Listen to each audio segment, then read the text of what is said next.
19세기와 20세기 동안 사교계 인사라는 것은 보통 부유하고 인기가 많으며 최고의 사교 행사에 모두 참석한다는 의미였습니다. 겉으로 보기에는 정말 멋지게 들리지만 주목받는 삶은 그들 중 많은 사람들에게 영향을 미쳤고, 오늘 영상에서 다루는 사교계 인사들은 미쳐버리거나 비극적인 일을 겪었습니다. 저와 함께 그들의 이야기를 알아보시죠. 첫 번째 이야기로 우리는 19세기로 돌아갑니다. 모든 역경을 딛고 뉴욕 사교계의 정점에 오른 한 가난한 소녀의 이야기입니다. 오늘날 아이다 메이필드 우드로 알려진 이 여성은 사실 1838년 1월 14일 영국에서 엘렌 월시라는 이름으로 태어났습니다. 그녀의 아버지는 아일랜드 행상인 토머스 월시였고, 어머니는 앤 크로포드라는 이름의 영국 여성이었습니다. 엘렌의 아버지는 1830년대부터 1870년대 사이에 아일랜드를 떠난 수백만 명의 아일랜드인 중 한 명이었으며, 그는 1840년대의 대기근으로 인해 더욱 악화된 끔찍한 빈곤과 사회적 상황을 피해 섬을 떠났습니다. 처음에는 그들이 영국으로 이주했지만 오래 머물지는 않았습니다.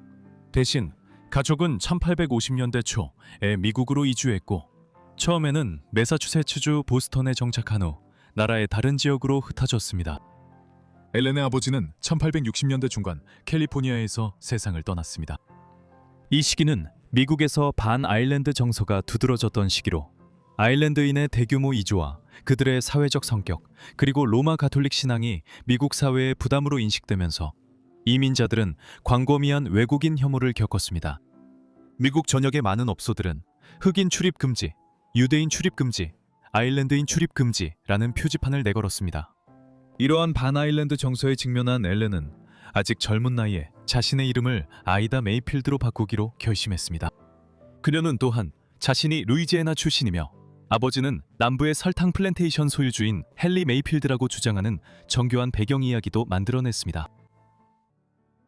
뉴욕에 도착한 지 얼마 지나지 않아 아이다는 뉴욕 데일리 뉴스의 편집장이었던 벤자민 우드에게 관심을 갖게 되었습니다. 이 신문은 1855년 변호사이자 정치가였던 기디언 터커가 창간한 뉴욕 기반의 신문이었습니다. 터커는 이후 신문을 부동산 사업가이자 상인이었던 페르난도 우드에게 팔았습니다. 페르난도 우드는 1855년과 1857년에 뉴욕 시장을 지냈으며 두 번째 임기 중에 뉴욕 데일리 뉴스를 인수했습니다. 이 시기에 그는 자신의 동생 벤자민을 신문의 편집장으로 빠르게 임명했습니다. 벤자민은 이 직책을 통해 어느 정도 대중적인 명성을 얻게 되었고, 이것만으로도 아이다의 관심을 끌기에 충분했습니다. 우드의 지도 아래 신문의 논설 방향은 논란이 많았으며, 특히 지금 돌이켜보면 더욱 그렇습니다. 이 신문은 남부주에서의 노예제 유지와 만약 북부주들이 노예제 폐지를 계속 주장한다면 남부주들이 연방에서 탈퇴할 권리를 옹호했습니다. 이러한 움직임은 1861년 미국 남북전쟁의 발발로 이어졌습니다. 이 시기에 아이다가 우드에게 관심을 갖게 되었다는 사실은 그녀 자신의 정치적 성향을 잘 보여주는 증거일 것입니다. 우드에게 관심을 갖게 된 아이다는 그에게 먼저 편지를 쓰기 시작했습니다. 우드는 관심이 생겨 답장을 보냈고, 두 사람은 곧 만나 관계를 시작했습니다. 우드는 이미 결혼한 상태였습니다. 이 시기는 격동의 시기였습니다. 1861년 남북전쟁이 발발하자 뉴욕 데일리 뉴스는 연방정부에 의해 폐쇄되었습니다. 그럼에도 불구하고 아이다는 우드와의 관계를 계속 유지했고, 1867년 그의 아내가 사망하자 두 사람은 결혼했습니다. 아이다는 처음에는 우드의 정부로, 그 후에는 그의 아내로서 우드와의 관계를 통해 뉴욕 사교계의 중심인물로 떠올랐습니다. 뉴욕 데일리 뉴스는 남북전쟁 말기에 북군의 승리가 점점 확실해지던 시기에 재창간되었다는 점을 주목할 필요가 있습니다. 그리고 우드는 이 주요 신문의 편집장일 뿐만 아니라 미국 의회에서 3번이나 의원을 지냈고, 뉴욕주를 대표해 미 상원 의원으로 2번 임기를 수행했습니다. 따라서 1850년대 후반과 1860년대 초반에 남편을 논란이 되는 정치적 입장에도 불구하고 우드 가문은 황금시대 뉴욕의 대표적인 정치 명문가 중 하나였습니다. 그리고 아이다는 때때로 에이브러햄 링컨 대통령, 웨일스 왕자이자 훗날 에드워드 7세가 되는 인물, 그리고 율리시스 S. 그랜트 대통령의 대가족과도 교류했습니다. 아이다와 벤자민의 결혼 생활은 그들이 딸을 만들어냈다는 점에서도 특이했습니다. 수십 년 동안 두 사람은 결혼 전에 태어난 엠마라는 딸이 있다고 주장했습니다. 하지만 엠마는 사실 아이다의 여동생이었습니다. 이러한 속임수의 정확한 동기는 분명하지 않지만 분명히 아이다가 자신의 아일랜드 배경을 숨기려는 지속적인 노력과 관련이 있었습니다. 벤자민은 세 번째 아내의 출신을 알고 있었고 그 비밀을 지키기로 했습니다. 엠마는 곧 보게 될 아이다의 독특한 후반 인생에서 중요한 역할을 합니다. 나이가 들면서 벤자민 우드는 도박에 깊이 빠지게 되었고 뉴욕에서 카드, 주사위, 그리고 다른 운에 맡기는 게임에 큰 돈을 자주 걸었습니다. 그는 카드 한 판에 뉴욕 데일리 뉴스 신문사를 걸었다고 전해지기도 합니다. 그는 이겨 신문사 소유권을 지킬 수 있었습니다. 하지만 그의 무모한 행동에 직면한 아이다는 1880년대와 1890년대에 걸쳐 남편이 모든 것을 도박으로 잃지 않도록 그의 재정 대부분을 관리하기 시작했습니다. 이로 인해 아이다는 19세기 후반에 벤자민의 정치 및 사업 경력 덕분에 매우 부유한 여성이 되었습니다. 1867년에 결혼했을 때 아이다는 아직 30살이 되지 않았고 남편은 50살에 가까워지고 있었습니다. 예상대로 그는 그녀보다 훨씬 먼저 세상을 떠났고 1900년 2월 21일 뉴욕시에서 사망했습니다. 1860년대 초 전쟁 중에 의심스러운 기록에도 불구하고 우즈는 이후 완전히 명예를 회복했고 1880년대에는 뉴욕주의 대통령 선거인 중 한 명으로 활동했습니다. 그에 따라 그의 사업도 다시 번창했고 1900년에 벤자민이 사망했을 때 이다는 약 200만 달러, 오늘날 가치로 7,500만 달러가 넘는 막대한 재산을 상속받았습니다. 이다는 다시는 재혼하지 않았습니다. 대신 이다는 처음에는 자신의 에너지를 뉴욕 데일리 뉴스에 쏟으며 벤자민이 남긴 그대로 신문을 운영하려고 노력했고 1900년과 1901년에는 잠시 편집장 역할도 맡았습니다. 하지만 여전히 여성들이 비즈니스에서 남성 동료들의 존경을 얻기 매우 힘든 세상에서 이다는 곧 그 도전에 지치고 말았습니다. 그리고 1901년에 이다는 데일리 뉴스를 25만 달러가 넘는 금액에 팔아 자신의 사재를 더욱 늘렸습니다. 1901년부터 1907년까지 이다 우드의 삶은 잘 알려져 있지 않습니다. 그녀는 조용한 삶을 살았습니다. 1907년 이상한 한 달이 오기 전까지는 그랬습니다. 그 한 달이 그녀를 수년간 숨게 만들었습니다. 어느 날 아이다는 뉴욕에 있는 자신의 은행 계좌와 다른 자산에서 큰 금액을 인출하기 시작했습니다. 총합으로 그녀는 약 100만 달러를 인출했는데 이는 당시 그녀의 재산의 약 40%에 해당하는 금액이었습니다. 그 후 그녀와 자매인 메리 그리고 그녀의 딸로 추정되는 엠마는 헤럴드 스퀘어 호텔에서 투룸 스위트를 임대했습니다. 아마도 여러분은 이 일에 대해 별로 신경 쓰지 않을 수도 있겠지만 어떤 이유에서인지 그 여성은 551호와 552호 방에 25년 동안 머물기로 결정했습니다. 아이다와 그녀의 두 자매가 헤럴드 스퀘어 호텔의 551호와 552호 스위트룸에서 보낸 세월에 대해서는 알려진 것이 많지 않습니다. 그곳이 뉴욕에서 비교적 고급 호텔 중 하나였지만 3명의 여성이 말년을 보내기에는 여전히 좁은 공간이었습니다. 또한 그들은 청소 직원의 입장을 허락하지 않았습니다. 대신에 그들은 문 앞에서만 하녀들과 접촉하며 배달물을 받거나 쓰레기와 다른 물건을 치워달라 하거나 시트를 갈아달라고 했습니다. 이 외에는 직원들과 호텔 관리자들은 신경질적인 부유한 고객들을 그냥 내버려 두었고 그들은 수십 년 동안 사회로부터 숨겨진 채 그곳에 머물렀습니다. 세월이 흐르면서 그 여성들은 완전히 잊혀졌지만 그들이 생을 마감할 즈음 그들의 기이한 이야기는 다시 떠오르곤 했습니다. 엠마는 1928년에 71살의 나이로 뉴욕의 한 병원에서 세상을 떠났습니다. 엠마가 세상을 떠나기 전 두 자매는 오랜 고립 생활에도 불구하고 아직 어느 정도 의식이 또렷했고 그녀가 치료를 받아야 한다는 것을 깨달았습니다. 이 시기에 그녀가 1857년에 태어났다는 사실이 밝혀졌는데 이는 19세의 아이다가 벤자민 우드에게 관심을 갖기 시작했던 시기와 비슷합니다. 3년 후인 1931년 5월 아이다의 또 다른 자매인 메리도 병에 걸렸습니다. 하지만 93세의 아이다가 결국 호텔 직원에게 의료 지원을 요청했을 때는 이미 너무 늦었습니다. 의사들은 도착하자마자 스위트룸 소파에서 메리가 이미 숨진 것을 발견했습니다. 그들이 스위트룸에 들어섰을 때 끔찍한 광경이 펼쳐졌습니다. 아이다는 부유함에도 불구하고 수년 동안 물건을 쌓아두고 비참한 환경에서 살아왔던 것입니다. 그 후 몇 주 동안 당국은 20세기 뉴욕에서 가장 부유했던 상속녀 중 한 명이 1907년에 흔적도 없이 사라졌다가 24년 만에 뉴욕 호텔방에서 은둔자로 살아가는 모습으로 발견된 사건의 진상을 밝히려 했습니다. 이때쯤 아이다는 이미 정신이 또렷하지 않아 왜 자신과 메리 그리고 엠마가 1907년에 그런 결정을 내렸는지 설명할 수 없었습니다. 그리고 몇 달 후 그녀는 정신적으로 무능하다고 판정받았습니다. 누구도 정확히 알 수는 없었지만 아이다의 결정은 1907년 은행 위기, 즉 후대에 1907년 공황으로 알려진 시기 한가운데에서 내려졌습니다. 그때 아이다는 자신의 돈이 더 이상 은행에 안전하지 않다고 판단해 가능한 한 많은 돈을 인출했습니다.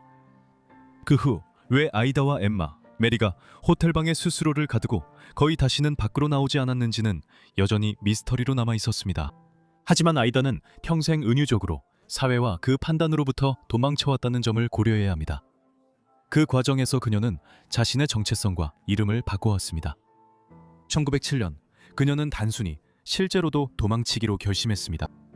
메리의 죽음 후 몇 달간 아이다는 아래층 다른 스위트룸으로 옮겨졌습니다. 그녀의 반대에도 불구하고요. 이제 그녀의 옛방은 썩고 부패해 내부가 철거된 뒤 리노베이션 되었습니다.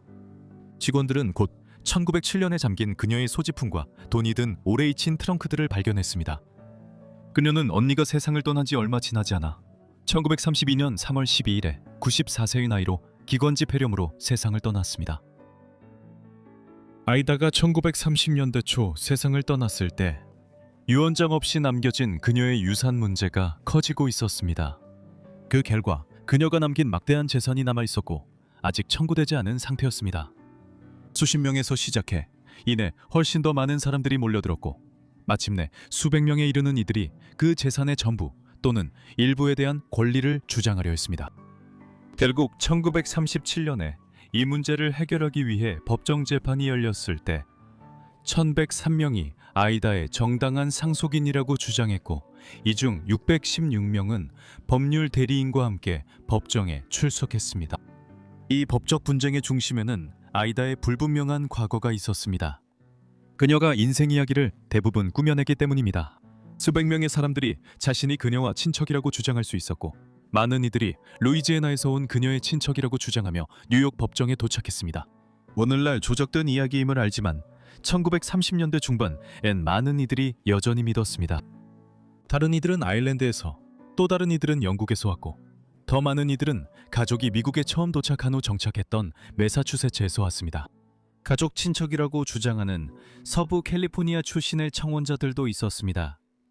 결국 뉴욕의 판사와 그의 직원들은 청원자 수를 22명으로 줄이는 데 성공했으며 이들은 모두 이다와 어떤 식으로든 친족 관계가 있다는 분명한 증거가 있어 보이는 사람들이었습니다. 결국 1939년 3월 사건이 시작된 지 2년, 이다가 사망한 지 7년 만에 판결이 최종 확정되었습니다. 이 판결로 이다의 재산은 10명의 개인에게 나누어졌으며 이들 모두는 이다의 사촌이자 그녀의 이모와 삼촌의 손주들이었습니다. 결국 자신이 지어낸 개인사를 통해 상황을 혼란스럽게 만들려던 이다의 모든 노력에도 불구하고 뉴욕 사법부의 치밀한 조사 덕분에 이다의 재산은 결국 정당한 상속인들에게 돌아간 것으로 보입니다. 다음으로 우리는 20세기 초의 위대한 미인 중 한 명을 살펴볼 예정입니다. 그녀는 복잡한 연애와 악화되는 정신건강으로 인해 슬픈 삶을 살게 되었습니다. 그래디스 마리 디컨은 1881년 2월 7일 파리의 브라이튼 호텔에서 태어났습니다. 그녀는 에드워드 파커 디컨과 플로렌스 메리 디컨 사이에서 태어난 5자녀 중 장녀였습니다. 에드워드는 미국 보스턴 출신의 부유하고 한때 매우 명망이 있던 가문 출신이었습니다. 플로렌스는 해군 사령관이자 1846년부터 1848년까지의 멕시코 미국 전쟁과 1861년부터 1865년까지의 미국 남북전쟁에 참전했던 찰스 헨리 볼드윈 제독의 딸이었습니다. 미국 최고의 해군 지휘관 중 한 명으로 명성을 얻었습니다. 에드워드와 플로렌스는 1879년 늦은 봄에 결혼했고 그로부터 2년도 채 되지 않아 글래디스가 태어났습니다. 글래디스의 어린 시절은 매우 혼란스러웠는데 이는 주로 그녀의 부모님의 행동 때문이었습니다. 자녀가 점점 늘어났음에도 불구하고 그들의 결혼 생활은 행복하지 않았고 세월이 흐르면서 불륜으로 이어졌습니다. 이 중 하나가 치명적인 결과를 초래했습니다. 1892년 봄 글래디스가 11번째 생일을 막 지난 직후 그녀의 아버지는 총을 쏘아 죽였습니다. 그의 아내의 연인 에밀 베이를 플로렌스와 에밀이 임대한 프랑스 리비에라의 칸시에 있는 스플렌디드 호텔 아파트에서 에드워드는 예고 없이 그곳에 도착했고 방 안에서 아내와 그녀의 연인이 대화하는 소리를 들은 후 호텔 직원들을 설득해 문을 열게 한 뒤 에밀 베이를 총으로 쏘아 쓰러뜨렸습니다. 이 시기는 돈과 영향력이 살인처럼 중대한 혐의도 쉽게 무마할 수 있었던 때였고 에드워드는 사건을 치사 혐의로 감형받아 단 1년의 징역형만 선고받았습니다. 그는 프랑스 정부로부터 사면받았습니다. 이 시점에서 글래디스는 잠시 수녀원에 보내졌지만 몇 주 후 어머니가 그녀를 사실상 납치하여 아버지의 양육권으로 돌아가지 못하게 했습니다. 그 직후 글래디스의 부모님은 이혼했습니다. 그녀는 어쩔 수 없이 아버지의 고향인 뉴 잉글랜드에서 아버지와 함께 살기 위해 미국으로 돌아가야 했습니다. 이 시기 동안 그녀는 매사추세츠에 있는 하워드 세미너리에서 교육을 받았습니다. 그 후 몇 년 동안 그녀의 아버지의 정신 건강은 악화되었고 1899년에 그는 뉴 잉글랜드에 있는 맥클린 정신병원에 입원하게 되었습니다. 그는 2년 뒤인 1901년에 사망했으며 그때 글래디스와 그녀의 세 남은 형제 자매들은 그의 상당한 유산의 4분의 1씩을 상속받았습니다. 그때쯤 글래디스와 그녀의 형제 자매들은 어머니와 함께 프랑스에서 살기 위해 다시 유럽으로 돌아왔으며 이탈리아와 영국도 정기적으로 방문했습니다. 아버지가 입원할 즈음 글래디스는 아름다운 젊은 여성으로 성장하고 있었고 파리의 베레포크 시대에 많은 유명 인사들에 의해 그려지고 초상화가 그려졌습니다. 프랑스의 유명한 작가 마르셀 프루스트는 그녀에 대해 나는 그렇게 아름답고 그렇게 뛰어난 지성과 선함 그리고 매력을 가진 소녀를 본 적이 없다고 말했습니다. 이에 따라 그녀는 1890년대 후반부터 서유럽 귀족들, 특히 프로이센의 황태자 등 여러 인물들과 연인 관계로 엮였습니다. 그중 한 명은 특히 중요했습니다. 1897년 그녀가 아직 16세에 불과했을 때 글래디스는 영국의 블레넘 궁전을 방문하도록 초대받았습니다. 이곳은 스펜서 처칠 가문의 본거지로 그 수장은 찰스 스펜서 처칠, 제구 대말버로 공작이었습니다. 1895년 말버로 공작은 엄청난 부를 가진 미국의 상속녀이자 벤더빌트 철도와 철강 가문의 재산을 물려받은 콘수엘로 벤더빌트와 결혼했습니다. 이 결혼은 당시 만성적인 재정난에 시달리던 스펜서 처칠 가문을 구해주었습니다. 하지만 말버로 공작과 벤더빌트의 결혼은 재정적, 사회적으로는 이득이 되었지만 행복한 결혼은 아니었습니다. 그리고 글래디스가 말버로 공작과 더 가까워지면서 곧 두 사람은 혼의 관계를 맺게 되었고 이 관계는 공작과 그의 첫 번째 아내가 이혼하기 전까지 20년 넘게 이어졌습니다. 1900년대 초반 은 글래디스가 세계에서 처음으로 널리 알려진 성형수술 실패 사례 중 하나의 당사자였던 것으로도 주목받았습니다.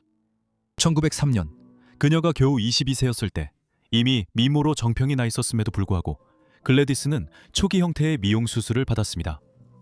이 수술에서 그녀의 코와 턱선에 파라핀을 주입했습니다. 코와 턱선을 더 뚜렷하게 만들기 위해서였습니다. 이 보톡스 주사의 초기 전신격인 시술은 성공적이지 못했습니다. 턱선에 주입된 파라핀은 턱 끝에 모여 커다란 혹을 형성했고 그 혹은 그녀가 평생 안고 살아야 했습니다. 이런 시련에도 불구하고 그녀는 20세기 초 상류 사회에서 여전히 큰 관심을 받는 인물이었습니다. 그녀는 엄청나게 박식했지만 동시에 매우 신비로운 인물이기도 했습니다. 예를 들어 그녀는 사교적이면서도 은둔적인 면모를 동시에 지녔고 종종 작가나 화가들과 교류를 시작했다가도 아무런 이유 없이 갑자기 그들과의 우정에 대한 관심을 접곤했습니다. 이러한 우정들 중 몇몇은 그녀의 초상화로 남게 되었는데 특히 20세기 초 유명한 이탈리아 화가 조반니 발디니가 1901년에 글래디스를 모델로 삼아 그린 작품이 대표적입니다. 그리고 비슷한 시기 미국 출신의 존 싱어 사전트가 그린 또 다른 초상화도 있는데 그는 1900년대 영국에서 손꼽히는 초상화 화가로 평가받았습니다. 후자의 초상화는 글래디스가 성형수술에 실패한 이후에 그려졌을 수도 있는데 그림에서 그녀는 얼굴 아랫부분을 베일로 감싸고 있습니다. 성형수술이 실패했음에도 불구하고 그녀와 말버러 공작과의 관계는 1900년대와 1910년대 내내 계속되었습니다. 이 시기 내내 공작의 결혼 생활은 사실상 개방적인 결혼이었으며 콘수엘라도 유럽 항공의 초기 개척자인 프랑스인 자크 발상과 자신의 불륜 관계를 이어갔습니다. 결국 1921년에 콘수엘로와 공작은 각자의 다른 관계를 위해 이혼하기로 합의했습니다. 콘수엘로는 곧 자크 발상과 결혼했고 글래디스와 말버러 공작은 그해 6월 25일 파리에서 결혼했습니다. 흥미롭게도 20년간 반은 비밀리에 이어진 연애 끝에 글래디스와 공작이 결혼했지만 그 결혼은 행복하지 않았습니다. 1920년대가 되자 이미 40대에 접어들었고 아버지의 정신 상태가 무너지기 시작했던 나이에 가까워진 글래디스 역시 심각한 정신 건강 문제를 겪기 시작했습니다. 글래디스의 친할머니도 말년에 정신적으로 불안정했습니다. 이러한 정신 건강 문제의 유전적 요소는 그녀의 평생을 괴롭힌 잘못된 성형수술로 인한 외모 손상과 글래디스와 말버러가 아이를 가질 수 없었던 사실로 인해 더욱 악화되었습니다. 이 모든 결과로 인해 말버러 공작과 글래디스의 관계는 블레넘 궁전에서 점점 더 긴장감이 높아졌습니다. 이러한 긴장감의 대부분은 글래디스에게 책임이 있다고 말할 수 있습니다. 첫째로, 그녀는 자신의 눈을 크게 그린 그림들을 궁전의 주요 현관과 출입문 위에 걸어두라고 고집했습니다. 그리고 나서 그녀는 블레넘 스패니어를 사육하고 키우는데 집착하게 되었습니다. 그의 아내가 지나치게 열정적으로 개를 기르는 것에 대해 공작은 분명히 불쾌해했습니다. 1927년 이후 공작이 로마 가톨릭으로 개종한 뒤로 상황은 더욱 악화되었습니다. 1920년대 후반 그녀는 밤마다 리볼버를 침대 옆에 두고 잤다고 합니다. 당시 공작은 다른 방에서 자서 그가 찾아올 때를 대비한 것이었습니다. 한 번은 블레넘에서 열린 만찬 파티에서 글래디스가 권총을 들고 저녁 식사에 내려와 자리에 앉으면서 모인 손님들 앞에서 그 총을 옆에 놓았습니다. 한 용감한 방문객이 그녀에게 리볼버로 무엇을 하려는지 묻자 글래디스는 이렇게 대답했습니다. 오, 잘 모르겠어요. 그냥 말버러를 쏠지도 모르죠. 그녀는 남편에 대해 남성성을 깎아내리는 표현을 하기로도 유명했는데 자신은 남자가 아니라 집과 결혼했다고 말하곤 했습니다. 1930년대 초가 되자 말버러는 아내의 점점 더 변덕스러운 행동에 분명히 질려버렸습니다. 그는 1931년 잠시 블레넘 궁을 떠났지만 이는 글래디스를 내쫓을 계획을 세우기 위한 시간이었습니다. 1933년 그는 그녀의 모든 하인을 해고하고 떠나라고 말했습니다. 그들의 결혼 생활은 사실상 끝이 났지만 이혼은 하지 않았습니다. 말버러는 1934년 여름 이혼 서류가 아직 처리 중일 때 일찍 세상을 떠났기 때문입니다. 글래디스는 말버러와의 별거 이후에도 경제적으로 스스로를 부양할 능력이 있었습니다. 그래서 그녀는 많은 개들과 함께 노스 옥스퍼드셔의 한 주택으로 이사했고 이후 그곳과 노샘프턴셔의 차콤부에 있는 그레인지팜의 두 번째 집을 오가며 살았습니다. 하지만 그녀의 행동은 계속해서 더 나빠졌습니다. 말버러와의 별거 중 어느 시점에 한 기자가 다가와 질문을 하자 그녀는 그의 머리 위에 양동이로 물을 쏟아부었습니다. 더 넓게 보면 글래디스는 1930년대 중반 이후로 점점 더 은둔자가 되었습니다. 그녀는 충분히 부유했기 때문에 세상과 단절하고 수많은 애완동물들만 곁에 두고 지낼 수 있었습니다. 전기 작가들은 1930년대 중반 이후 그녀를 알던 사람들의 진술을 바탕으로 글래디스가 점점 더 광신적으로 변했다고 주장했습니다. 그녀는 자신의 젊은 시절 추억을 떠올리며 스스로를 즐겁게 했습니다. 파리, 런던, 로마의 상류사회 예술계에서 말이죠. 이 시기에 그녀는 마르셀 프루스트, 인상파 화가 클로드 마르네, 그리고 조각가 오기스트 롤단 같은 인물들을 알게 되었습니다. 하지만 1950년대에 이르러 그녀의 행동은 너무나 종잡을 수 없을 정도가 되어 더 이상 당국이 무시할 수 없게 되었습니다. 예를 들어 그녀는 수십 년 동안 보지 못했던 사람이나 심지어 전혀 모르는 사람들에게도 한밤중에 전화를 거는 경향이 있었습니다. 그녀는 또한 자신의 과수원에서 사과를 따려고 하는 동네 아이들에게 총을 쏘겠다고 위협한 것으로도 유명했으며 어느 시점부터는 지역사회가 그녀가 실제로 그런 행동을 할까봐 걱정하기 시작했습니다. 그래서 1962년에 그녀는 세인트 앤드류 정신병원에 수용되었습니다.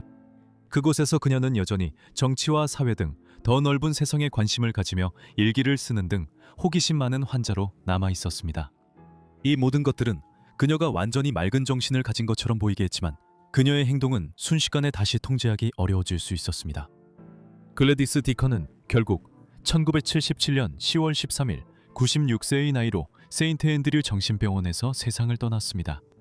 그녀는 노샘프턴셔의 차콤부 교회 묘지에 묻혔습니다.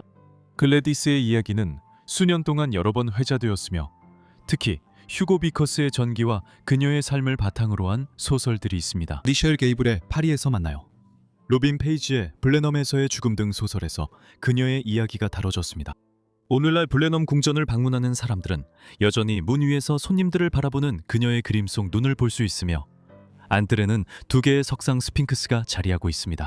이 스핑크스들은 1920년대 초 그녀가 공작의 2번째 부인으로 블레넘에 입성한 것을 기념하기 위해 의뢰된 것으로 많은 것을 약속했지만 거의 이루지 못한 결혼이었습니다. 정신병원은 중증 정신질환 치료를 전문으로 하는 병동으로 역사적으로는 아사일럼이라고 불렸습니다. 다음 이야기는 한 젊은 여성이 가족에 의해 이곳에 50년 넘게 감금된 사연을 다룹니다. 루치아 안나 조이스는 1907년 7월 26일 이탈리아 왕국 북동부의 항구 도시 트리에스테에서 태어났습니다. 이 작은 도시는 아드리아해에 위치해 있으며 현재는 슬로베니아와 이탈리아의 국경 근처에 있지만 당시에는 오스트리아 헝가리 제국과 접해 있었습니다.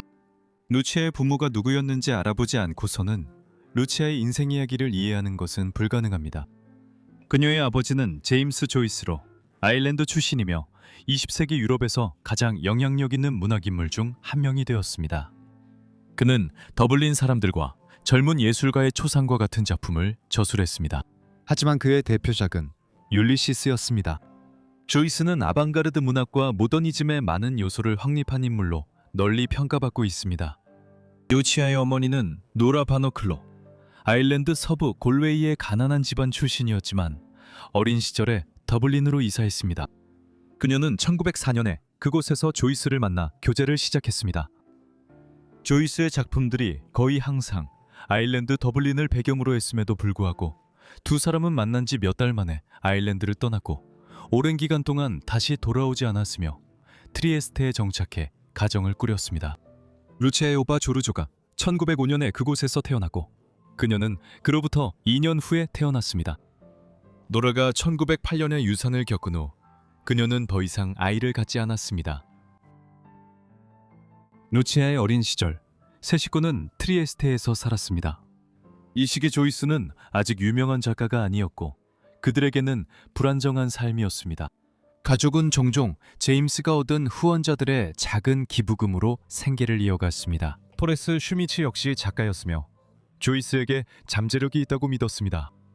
하지만 그 시기는 힘들었습니다. 루치아가 태어났을 때 조이스는 몇 주 동안 그를 무력하게 만든 류마티스열에서 회복 중이었습니다. 이로 인해 그는 평생 술을 많이 마셨음에도 불구하고 잠시 술을 끊게 되었습니다. 루치아는 트리에스테에서 어린 시절을 보냈지만 그때를 기억하기엔 너무 어렸습니다. 그 결과 1910년대에 그녀의 가장 중요한 성장기는 이동이 잦은 문인 가족의 일원으로 보냈습니다. 예를 들어 조이스 가족은 1910년대 초에 잠시 아일랜드로 돌아왔는데 루치아의 아버지가 유니버시티 칼리지 더블린에서 이탈리아어를 가르치는 자리를 얻으려고 했기 때문입니다. 시도가 실패하자 그들은 트리에스테로 돌아갔습니다.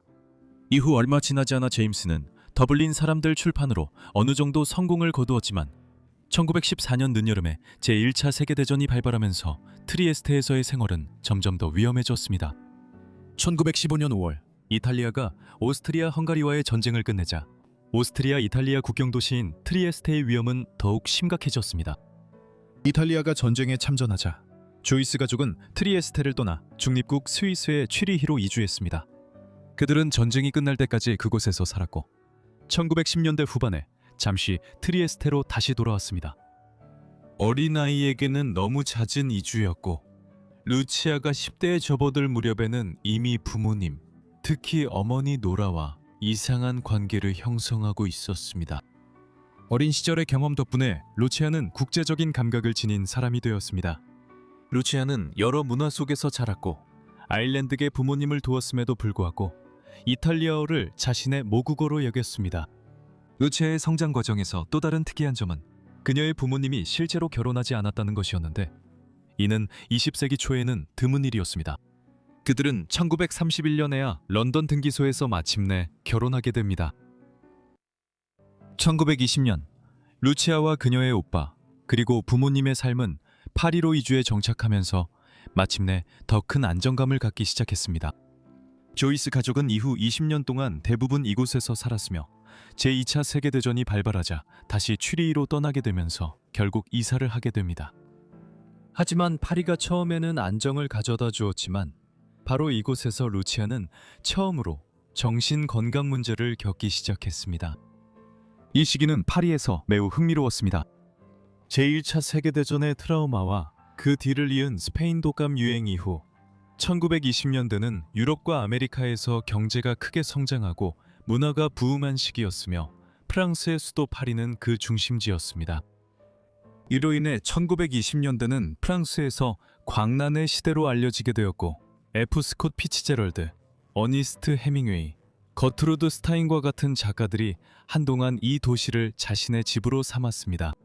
루치아의 아버지는 1910년대 후반에 연재 형식으로 출간된 율리시스 이후 그 시대를 대표하는 가장 성공적이고 저명한 작가 중 한 명으로 떠오르고 있었습니다. 이로 인해 조이스의 집은 1920년대에 많은 유명한 문학 및 문화 인사들이 모이는 장소가 되었습니다. 파리에서 루치아는 파블로 피카소, 에즈라 파운드, 스타인, 해밍웨이, 그리고 러시아 작곡가 이고르 스트라빈스키와 같은 인물들과 함께 성장했습니다. 이런 환경에서 성장한 것이 루치아에게 어떤 압박을 주었을 것이라고 추측할 수 있습니다. 수많은 뛰어난 인물들 사이에서 문화적으로 무언가를 성취해야 한다는 필요성을 느꼈을 것입니다. 그런 압박감의 대부분은 성인이 된 초기에 모형수로 활동하며 표출됐습니다. 루치아는 1922년 15세의 나이에 달크로즈 연구소에서 처음으로 춤을 추기 시작했습니다. 하지만 루치아가 좀 더 진지하게 훈련을 시작한 것은 1925년, 그녀가 18번째 생일을 앞두고 있을 때였습니다. 1920년대 파리의 문화계에서 그녀의 가족이 차지한 위치 덕분에 루치아는 당대 최고의 발레 및 현대 무용 지도자들과 인연을 맺을 수 있었습니다. 여기에는 무용 강사이자 시인, 예술가였던 레이몽 덩컨도 포함되어 있었는데, 그는 더 유명한 이사도라 덩컨의 오빠이기도 했습니다. 이사도라 덩컨은 현대 무용의 선구자 중 한 명인 미국인이었습니다. 루치아는 또한 한동안 영국의 무용 선구자인 마거릿 모리스에게서도 수련을 받았습니다. 마거릿 모리스는 현대 무용에 켈트와 스코틀랜드 요소를 도입한 것으로 명성을 얻었습니다. 그녀는 1910년대 후반 영국 웨스트 컨트리에서 최초의 현대 무용 학교도 설립했습니다. 오늘날 루치아는 아버지의 인맥 덕분에 혜택을 받았다는 비난을 받을 수 있지만 그녀의 뛰어남은 의심할 여지가 없습니다. 1928년까지 루치아는 레 시크드 리듬의 쿨레를 리듬과 색채의 6명라는 무용단에 합류하게 되었습니다. 이 6인조 무용단은 그 다음 해 파리, 빈, 베를린에서 공연을 했고 1929년에는 루치아가 그해 파리에서 열린 제1회 국제 무용 페스티벌에서 준우승을 차지했습니다. 이 시기 그녀의 공연을 본 파리 타임즈의 한 기자는 루치아 조이스는 역시 아버지를 닮았다 라고 평했습니다.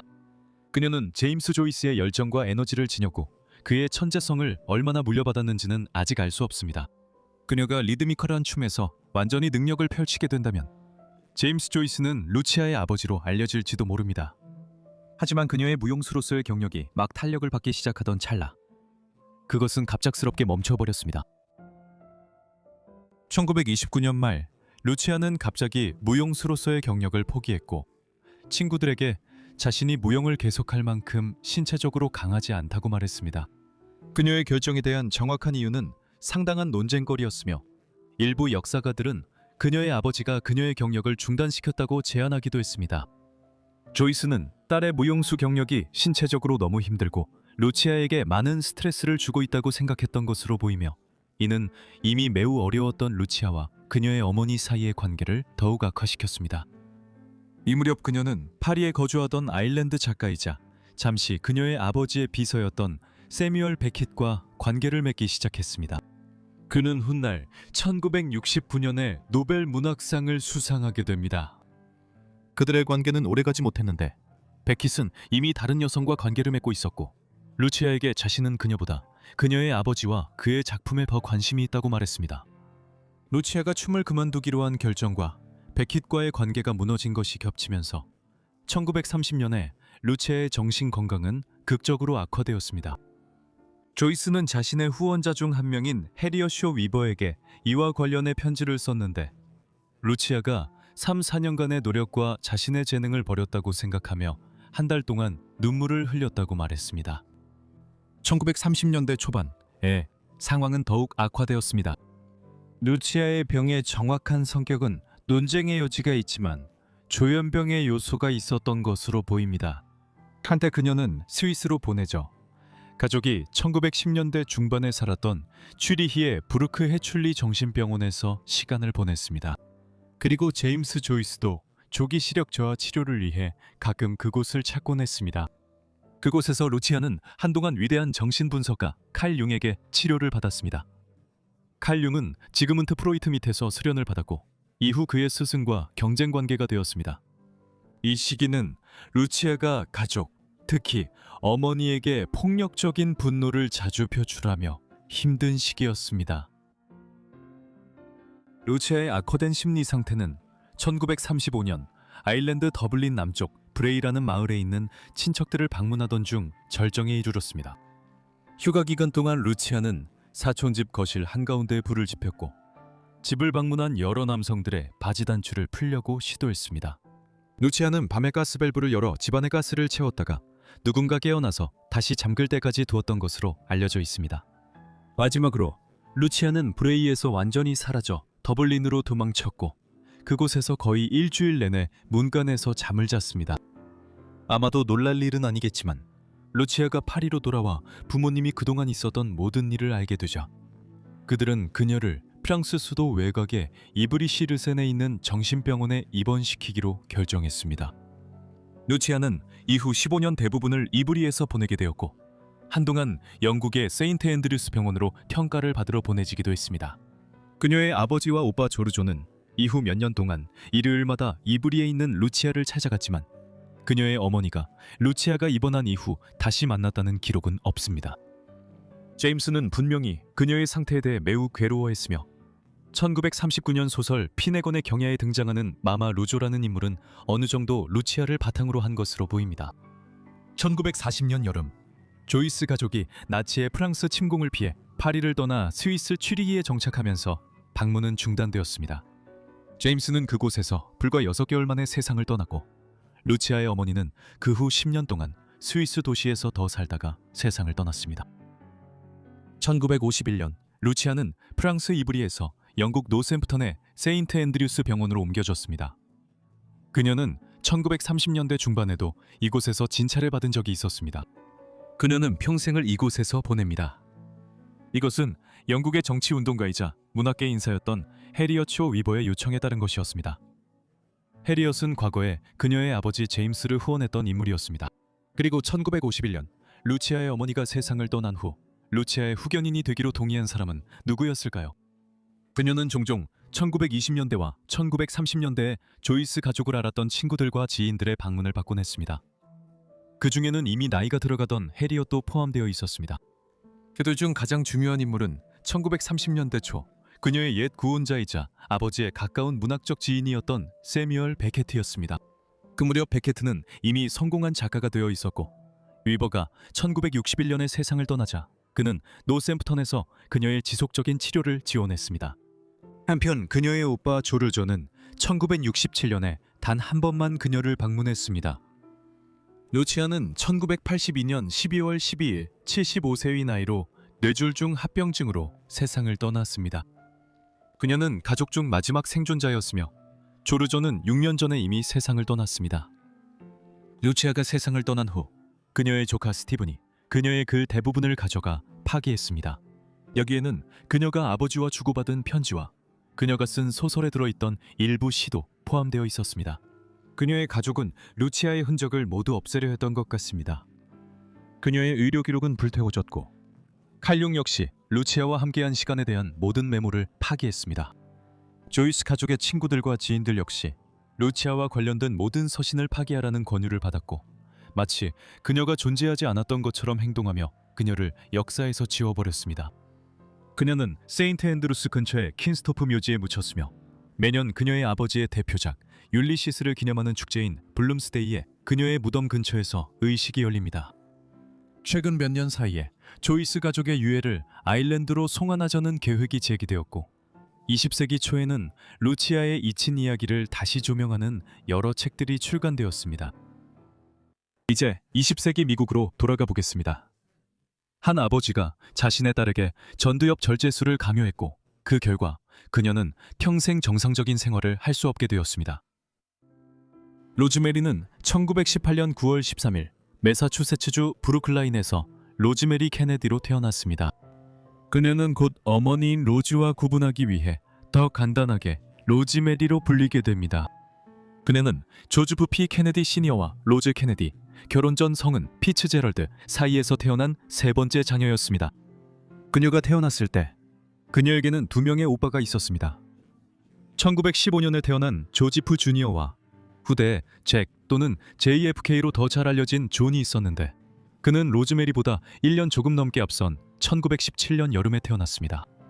결국 조지프와 로즈 케네디는 6명의 자녀를 더 두게 됩니다. 4명의 딸 캐슬린, 유니스, 패트리샤, 진과 2명의 아들 로버트와 에드워드가 있었습니다. 케네디 가문의 막내인 에드워드, 즉 테드 또는 테디로 알려지게 된 그는 1932년에 태어났기 때문에 로즈메리 같은 케네디 가문의 큰아이들과 막내들 사이에는 상당한 나이 차이가 있었습니다. 로즈메리가 태어난 가족은 오랜 정치와 사업의 역사를 가진 집안이었습니다. 케네디 가문은 1840년대 후반 아일랜드에서 대기근이 발생한 후 미국에 처음 정착했습니다. 이 대기근으로 인해 몇 년 만에 아일랜드에서 100만 명이 넘는 사람들이 목숨을 잃었고 수백만 명이 더 떠나야 했습니다. 로즈메리의 할아버지인 PJ 케네디는 1880년대 중반 매사추세츠주 의회 의원으로 선출되었습니다. 이로써 케네디 가문이 미국에서 100년이 넘는 오랜 기간 동안 거의 끊임없이 정치적 직책을 맡게 되는 역사가 시작되었습니다. 이와 함께 케네디 가문의 사업도 매사추세츠에서 확장되었고 로즈메리가 1918년에 태어날 무렵에는 이미 케네디 가문이 뉴잉글랜드 전체에서 가장 중요한 정치 및 사업 가문 중 하나로 확고히 자리 잡고 있었습니다. 로즈메리의 어린 시절은 베일에 쌓여 있습니다. 그녀가 태어날 때 산소가 부분적으로 부족해 어릴 때부터 지적장애를 겪었다는 주장들이 있습니다. 하지만 이러한 주장들이 1940년대에 그녀에게 일어난 일을 정당화하기 위해 케네디 가족에 의해 나중에 과장된 것인지는 불분명합니다.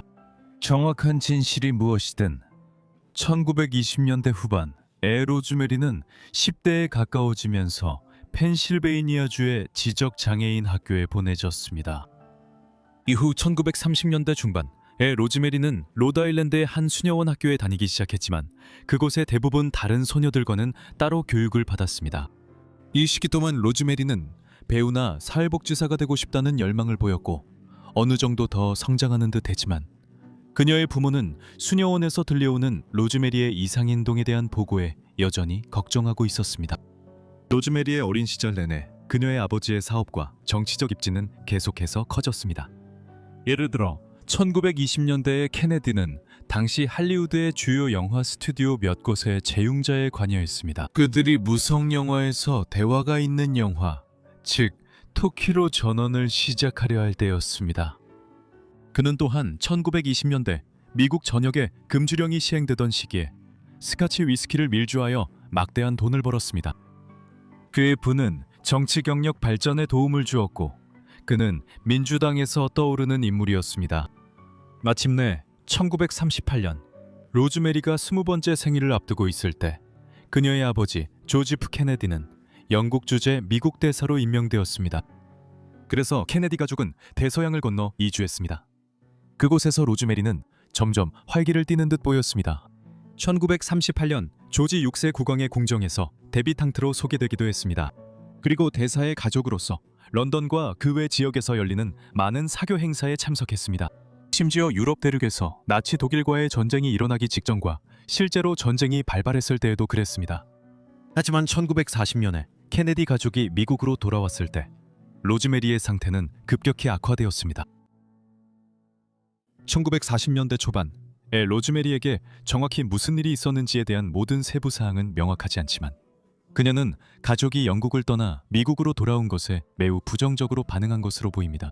수십 년 후에 동생 유니스가 말하길 1940년에 로즈메리는 짜증을 잘 내고 다루기 힘든 사람이 되었다고 합니다. 이러한 증상은 점점 심해져서 로즈메리는 주변 사람들에게 화를 내거나 심지어 경련을 일으키기도 했습니다. 여기에 더해 로즈메리가 수년 동안 여러 파트너와 성관계를 맺고 있었다는 보고도 있었습니다. 이러한 이야기들이 사실인지 아닌지는 불분명하지만 확실한 것은 1940년대 초에 그녀의 아버지 조지프 케네디는 언젠가 자신의 아들 중 한 명이 미국 대통령이 되기를 바라는 야망을 키웠지만 로즈메리에 대해 점점 더 경계하게 되었습니다. 그는 그녀가 가족에게 수치나 곤란을 줄 수 있는 짐이라 생각했고 그녀의 행동이 절제되지 않으면 그렇게 될 것이라 믿었습니다. 하지만 많은 사람들이 이제 믿고 있는 현실은 로즈메리가 단순히 정신질환을 앓고 있었고 심각한 정신적 장애가 있었다기보다는 아마도 우울증과 불안에 시달렸다는 것입니다. 현대인의 시각에서는 충격적으로 들릴 수 있지만 조지프 케네디는 곧 로즈메리의 질환을 치료하는 최선의 방법으로 로보토미 수술을 선택했습니다. 로보토미는 1940년대 초에 처음 도입되어 대중화된 신경외과적 치료 방법입니다. 이 치료법은 오늘날 우리가 잔인하다고 여길 만한 심리적 장애 치료법들이 실험되던 시기에 개발되었습니다. 대표적으로 전기 경련요법과 다양한 형태의 쇼크요법이 있었습니다. 로보토미는 사실상 뇌의 전전두엽 일부 연결을 절단하는 뇌 수술을 포함하는 치료였습니다. 이 치료법은 발작, 정신적 무능력, 히스테리 행동을 겪는 사람들의 고통을 줄여준다고 믿어졌기 때문에 심리적 질환을 치료하는 방법으로 개발되었습니다. 이 치료법은 안토니오 에가스모니스라는 포르투갈 신경학자에 의해 개발되었습니다.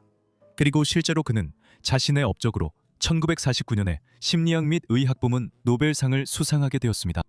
많은 사람들이 로보토미가 심각한 정신장애에 대한 기적의 치료법이라고 믿었습니다. 오늘날 우리가 알고 있듯이 로보토미는 실제로 환자를 치료하는 것처럼 보였지만 사실상 환자를 뇌 손상 상태로 만들어버렸기 때문이었습니다. 대중문화에서 이와 관련된 유명한 예는 켄 키지의 소설을 바탕으로 한 영화 뻐꾸기 둥지 위로 날아간 새에서 잭 니콜슨의 캐릭터가 영화 마지막에 로보토미 수술을 받는 장면입니다. 이것이 효과적인 치료법으로 그렇게 쉽게 받아들여졌다는 것은 거의 믿기 어려운 일처럼 보입니다. 당시 로보토미 수술은 1940년대와 1950년대 내내 미국과 같은 나라에서 널리 사용되었고 일부 지역에서는 1960년대까지도 시행되었습니다. 1941년 가을, 한 신경학자는 조지프 케네디에게 로즈메리의 소위 문제 행동을 치료할 수 있는 최선의 방법이 로보토미 수술일 수 있다고 제안했습니다. 그래서 그해 11월 조지프는 어머니와 상의도 하지 않은 채 로즈메리를 당시로서는 아직 새로운 수술이었던 로보토미 수술을 받게 보냈습니다. 로즈메리의 로보토미 수술은 조지 워싱턴 대학교 의과대학의 월터 프리먼 박사와 제임스 와치 박사에 의해 시행되었습니다. 실제로 이 수술은 두개골의 구멍을 뚫고 뇌 조직을 절단하는 것이었으며 로즈메리는 약간 진정된 상태였지만 수술 내내 의식이 있었고 그 과정에서 질문을 받았습니다. 로즈메리의 대답이 일관성을 잃기 시작하자 의사들은 충분한 뇌 조직이 절단되었다고 판단했습니다. 이 끔찍한 형태의 이른바 치료법은 참담한 실패로 끝났습니다. 로즈메리는 이후 뇌 손상을 입고 영아 수준의 지적 능력만 남게 되었습니다. 그녀는 혼자 힘으로 걷지 못했고 알아들을 수 있는 대화를 나눌 수 없었으며 그 이후로 가장 기본적인 활동조차도 도우미의 도움에 의존해야 했습니다. 조셉 케네디는 로보토미 수술을 통해 딸의 병이라고 여긴 상태를 치료하려 했지만 수술 직후 그녀가 돌이킬 수 없을 정도로 손상되었다는 사실이 분명해졌습니다. 하지만 그는 자신의 행동에 대한 책임을 지는 대신 그리고 케네디 가족의 케이프 코드 자택이나 뉴잉글랜드의 다른 곳에 로즈메리를 돌볼 시설을 마련해 최고의 치료를 받을 수 있도록 할 수도 있었지만 그는 로즈메리를 뉴욕주 북부에 위치한 정신병원인 크레이그 하우스에 입원시켰습니다. 그녀는 그곳에 여러 해 동안 머물렀고 1949년에 위스콘신주 제퍼슨에 있는 또 다른 병원으로 옮겨졌습니다. 분명히 조지프는 이곳 세인트 콜레타 특수아동학교에 그녀를 위한 개인 별장이 지어지도록 했습니다. 또한 그녀가 여러 직원들의 따뜻한 보살핌을 받을 수 있도록 자금도 지원되었습니다. 하지만 조지프 케네디가 멀리서 로즈메리를 돌보는데 막대한 돈을 썼을지라도 그녀는 사실상 케네디 가문의 어두운 비밀이 되었습니다. 1940, 1950년대 내내 그녀의 가족과 어머니도 그녀를 찾지 않았습니다. 1950년대에 그녀의 오빠 존의 정치 경력이 본격적으로 시작되고 결국 1959년 미국 대통령 선거에 출마했을 때 로즈메리가 선거 유세에 나타나지 않은 것은 그렇게 설명되었습니다. 그녀는 은둔자였으며 다른 형제 자매들과 달리 존의 정치 경력에 관심이 없었다고 했습니다. 그녀에게 무슨 일이 있었는지는 공개적으로 밝혀진 적이 없습니다. 이 정보는 로즈메리가 로보토미 수술을 받은 지 거의 반세기가 지난 1980년대가 되어서야 공개되었습니다. 이 모든 일에 대해서는 조지프 케네디가 책임을 져야 합니다. 그는 로즈메리에게 로보토미 수술을 받게 하기로 결정했고 이후 20년 동안 그녀가 어디에 있는지 형제 자매들에게 숨긴 것도 바로 그였습니다. 1960년대 초반까지도 로즈메리의 많은 형제 자매들은 그녀가 어디에 있는지 무슨 일이 있었는지 확실히 알지 못했습니다. 1961년에 아버지가 뇌졸중을 앓으면서야 비로소 그가 형제 자매들에게 모든 사실을 털어놓기 시작했고 그제서야 그들은 로즈메리가 위스콘신에 있으며 1941년에 수술을 받았다는 것을 알게 되었습니다.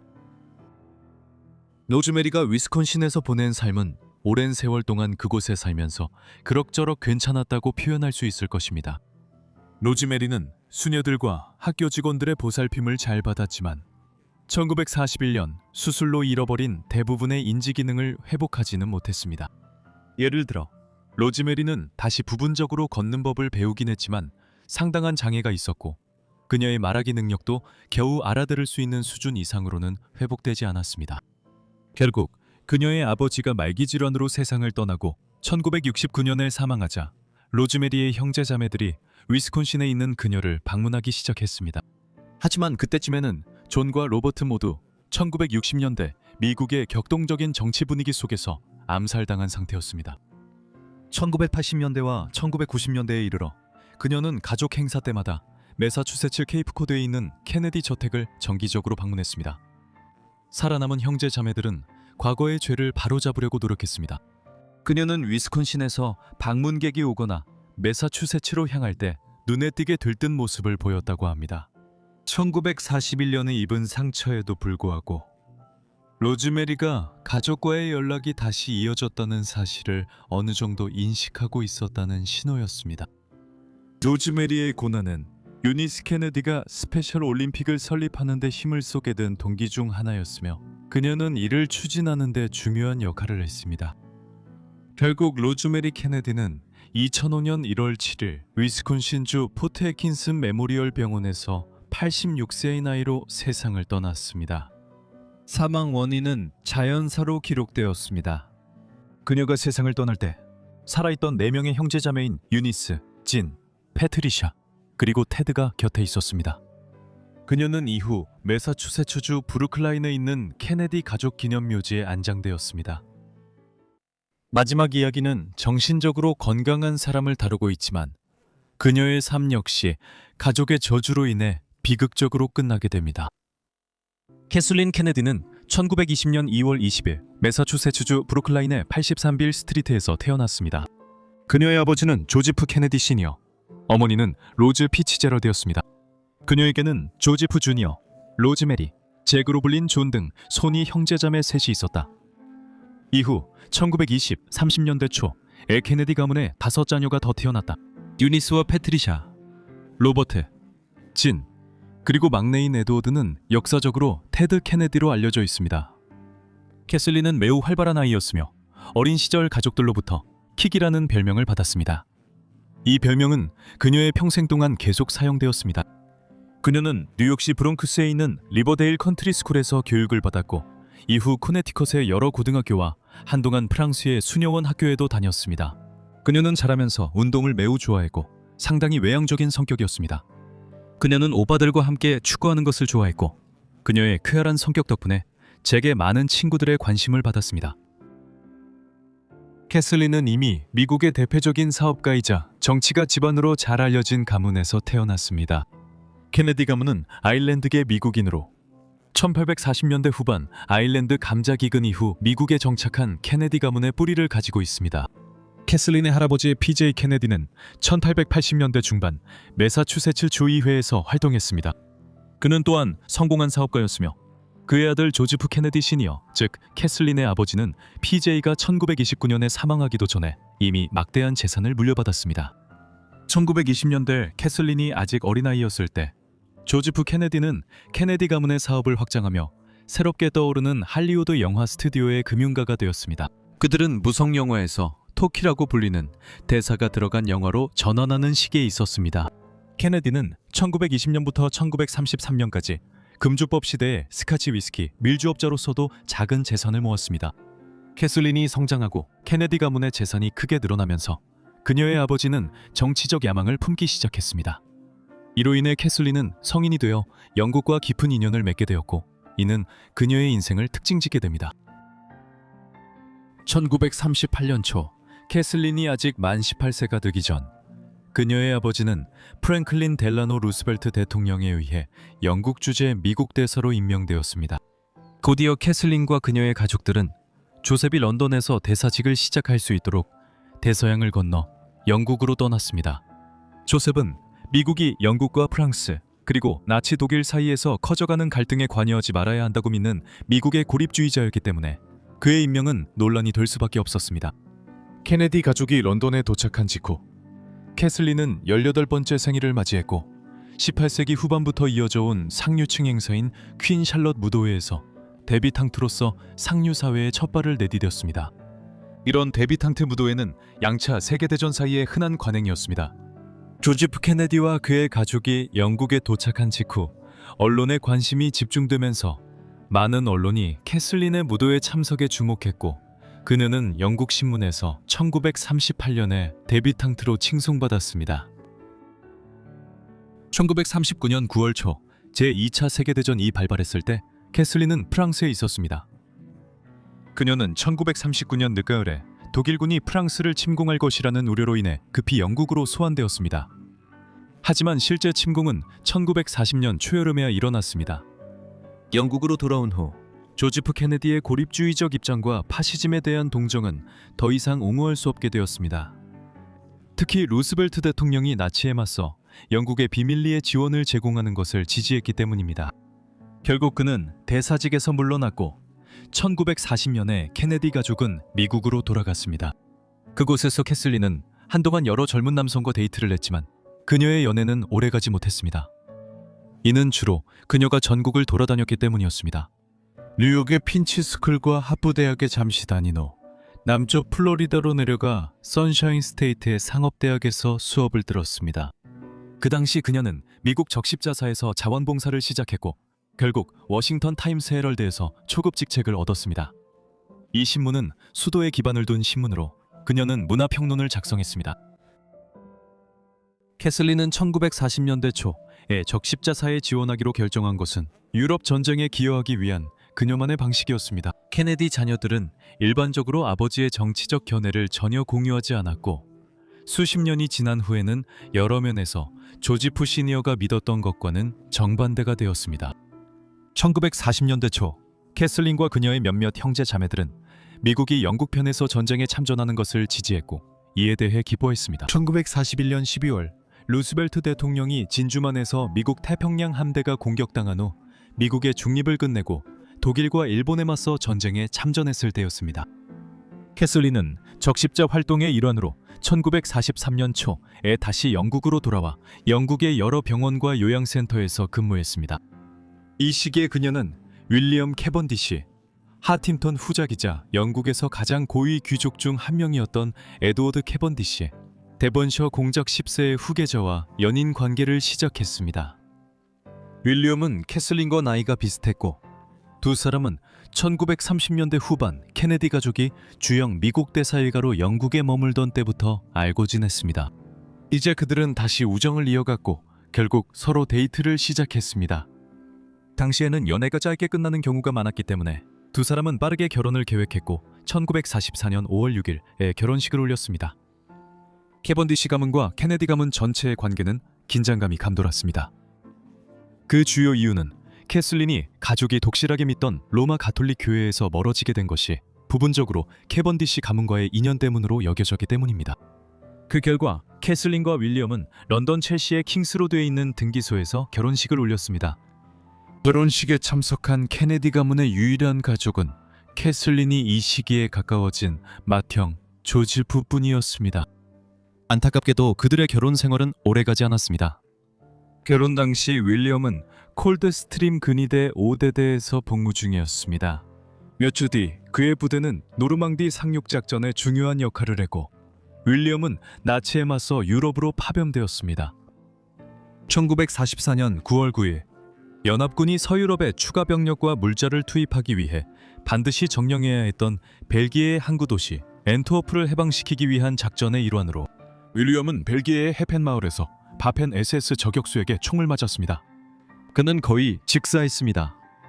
그는 겨우 26세였고 그와 캐슬린은 결혼한 지 4개월밖에 되지 않았습니다. 캐슬린은 제2차 세계대전 중에 남편을 잃은 많은 젊은 여성들 중 한 명이었지만 그녀의 상실은 특히나 가혹했습니다.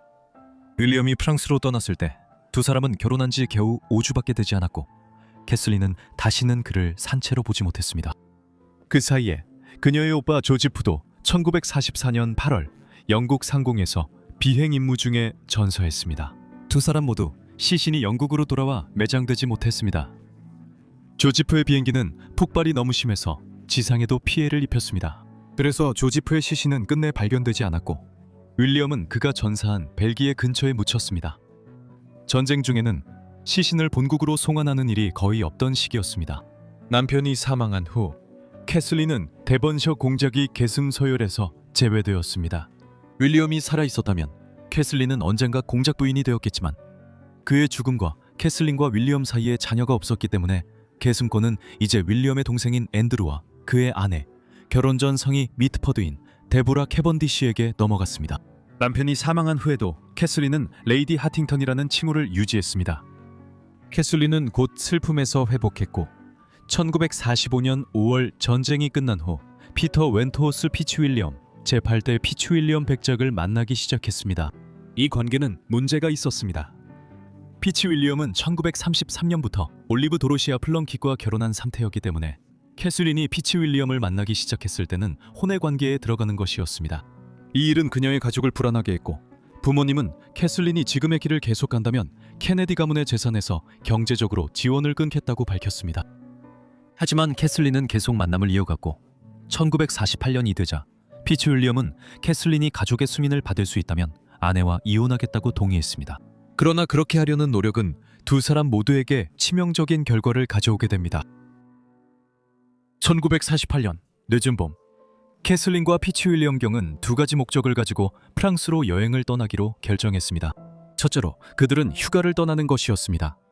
둘째로 캐슬린의 아버지가 그해 여름 초에 파리에 머물 예정이었고 그들은 그를 만나 케네디 가문의 가장으로서 결혼 허락을 받고 싶었습니다.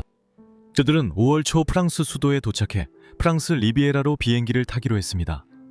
캐슬린과 피터가 탑승한 전세기는 5월 13일 오후 3시 30분에 파리를 출발했습니다.